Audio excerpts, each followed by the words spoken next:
ফাঁকনামি করো না, ফাঁকনামি করো না। সাবধান করে দিছি, সাবধান হয়ে যাও, কখনো করে দিছি। তাহিরি কখনো নরম কখনো গরম, পণ্ডিতি করো না। আজকে দেখতেছি লেখাপড়া কিতা করো। তুমি কোন ক্লাসে পড়ো? হ্যাঁ, সেকেন্ডে পড়ো। এ বি সূত্রটা কো, এ বি সূত্র বলো, বীজগণিত। ইন্টার সেকেন্ড ইয়ারে পড়ো, এ বি সূত্র পারো না।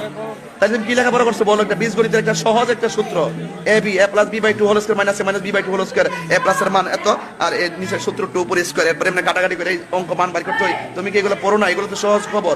তুমি একটা ভালো বলতেছো, এটা বলো এটা বলো, এই কথা কোন এই কথা কোন। আমি তো বুঝতেছি মর্নিং সূর্য দাটে, সূর্য দেখলে বোঝা যায় দিনটা কেমন যাবে। এই জন্য তোমাকে একটু টাচ করলাম যে তোমার ভিতরে কি মাল আছে।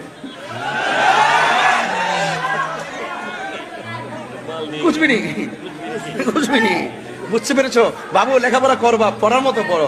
এই জন্য তো বলছি না যে পানির মধ্যে পেশাব করিস না। তুই তো বড় ক্রিকেট খেলো, যাইছে পানির মধ্যে মুত্তা দেশ। পানির মধ্যে প্রস্রাব করলে